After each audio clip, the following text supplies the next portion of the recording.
Welcome medical इन्फोजोन। आज का जो हमारा लेक्चर है वो हमारे पास है न्यूक्लियस। हमने सेल वॉल और सेल मेम्ब्रेन को पढ़ा।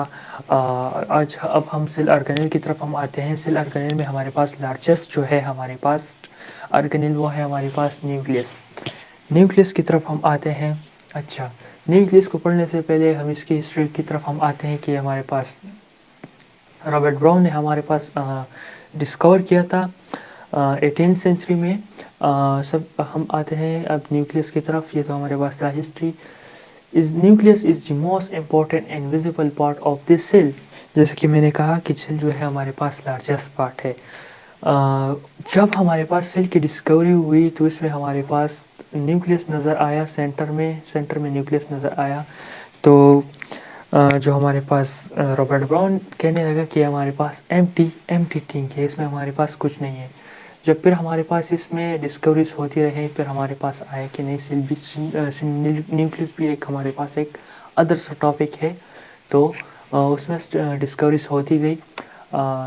तो सेल जो है हमारे पास लार्जेस्ट है, ठीक है, लार्जेस्ट है इन न्यूक्लियस, जो कि हमारे पास 10% जो हमारे पास एरिया है, 10% एरिया ऑफ सेल वो हमारे पास न्यूक्लियस कवर करता है।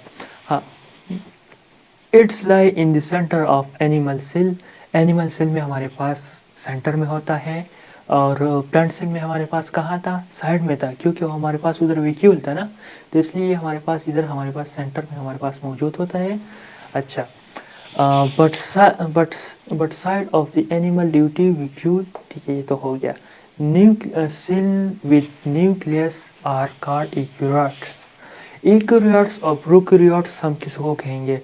जो हमारे पास जिन यूकैरियोट हम उसको कहते हैं जिनमें हमारे पास न्यूक्लियस हो, तो उनको हम यूकैरियोट कहते हैं। अगर आपसे कोई क्वेश्चन पूछ ले कि सेल जो है हमारे पास प्रोकैरियोट्स में है, हमारा न्यूक्लियस जो है हमारे पास प्रोकैरियोट्स में है, हमारे पास यूकैरियोट्स में है, तो आप कहेंगे कि हमारे पास यूकैरियोट्स में है, प्रोकैरियोट्स में हमारे पास न्यूक्लियस नहीं है।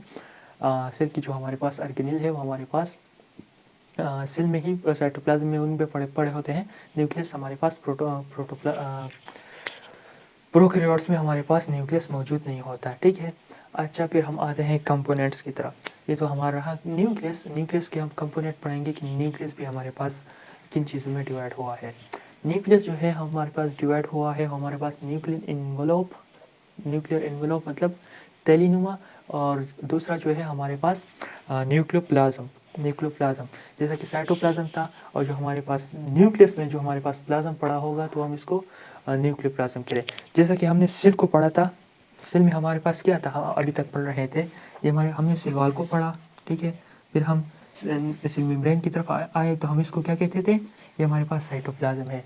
इसी तरह हमारे पास न्यूक्लियस भी हमारे पास एक जो है हमारे पास न्यूक्लियर इन्वेलोप, जो कि हम सेल में उसको सेल वॉल से मेम्ब्रेन पढ़ते थे। न्यूक्लियस में हमारे पास न्यूक्लियर इन्वेलोप, ये देखो ये हमारे पास हो गया, और ये जो हमारे पास हो गया न्यूक्लियोप्लाज्म हमारे पास हो गया, ठीक है। ये एक और से स्टडी है न्यूक्लियस। अच्छा, कंपोज ऑफ 2 न्यूक्लियर मेम्ब्रेन।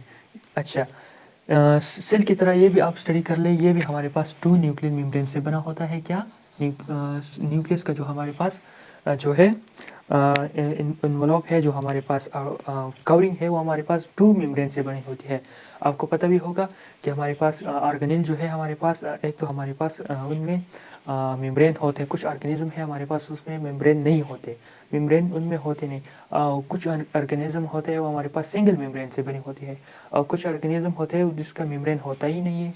तो हमारे पास न्यूक्लियस से आपसे कोई पूछे एमसीक्यू उसमें आ जाए न्यूक्लियस हमारे पास मेम्ब्रेन बाउंडेड है या नहीं, तो आप कहेंगे हाँ हमारे पास है। न्यूक्लियस में तो हमारे पास 2 मेम्ब्रेन्स हैं, उनसे बना है कवर न्यूक्लियस, ठीक है।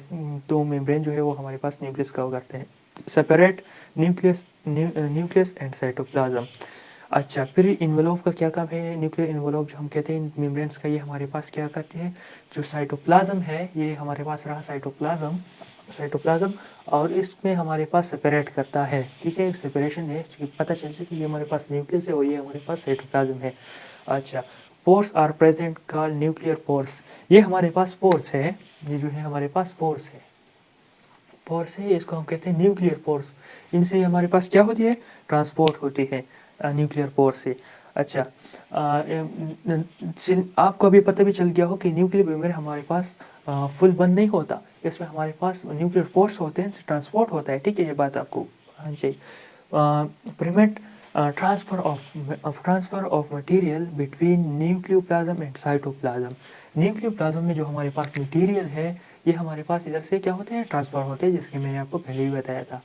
अच्छा, जैसे कि हमारे पास डीएनए हमारे पास मौजूद होता है ना सर, न्यूक्लियस में हमारे पास यहाँ पर डीएनए है ना, तो डीएनए से हमें आरएनए जब बन जाता है तो हमारे पास कहाँ आता है, आरएनए हमारे पास आता है न्यूक्लियस से हमारे पास आता है ना, तो आरएनए यहाँ पर मैन्युफैक्चर हो जाता है और ये हमारे पास यहाँ पर आता है, तो ये हमारे पास क्या होगा, एक ट्रांसफ़र हो गया, एक हमारे पास मटेरियल ट्रांसफ़र होता है।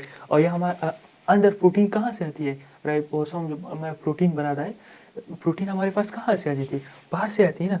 तो और भी मटेरियल जो कि हमारे पास न्यूट्रल है, जो कि न्यूक्लियस के लिए यूज़ के काबिल है, तो हमारे पास इधर एंटर होती है, और जो हमारे पास आउट होती है वो हमारे पास किस चीज़ से होती है, वो हमारे पास न्यूक्लियर पोर से हमारे पास होती है।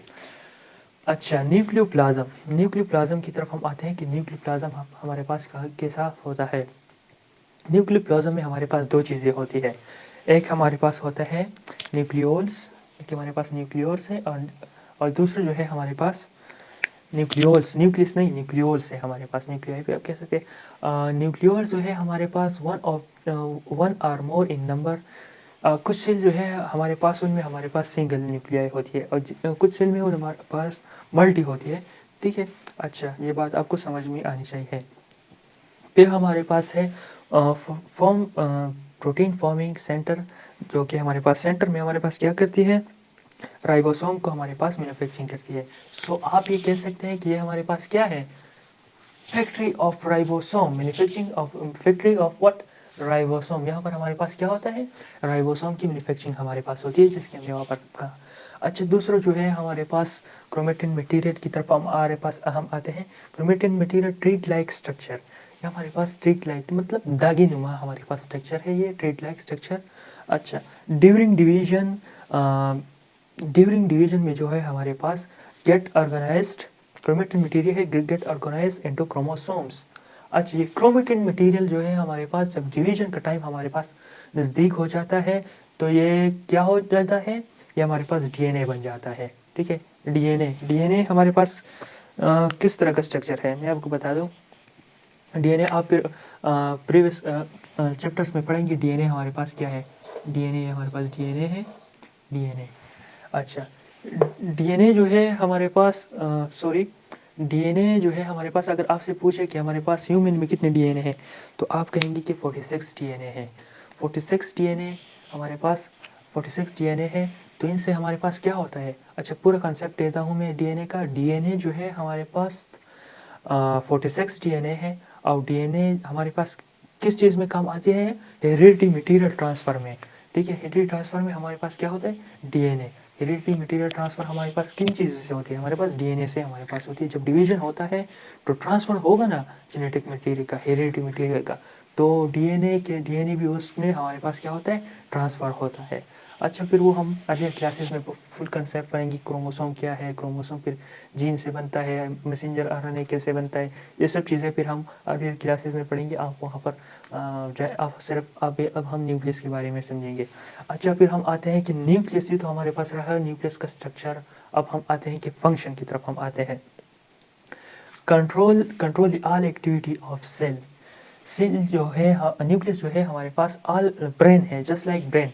न्यूक्लियस को आप अदर नेम आप ब्रेन कह सकते हैं, क्योंकि हमारे पास ब्रेन की तरह हमारे पास काम करता है, क्योंकि हमारे पास मेटाबॉलिज्म हो गया, हेरिडिटी मटेरियल जैसे कि मैंने आपको कहा ये हमारे पास होता है, मेटाबॉलिज्म वगैरह, इस फोटोसिंथेसिस हो गया, ये हमारे पास कौन करता है, न्यूक्लियस करता है।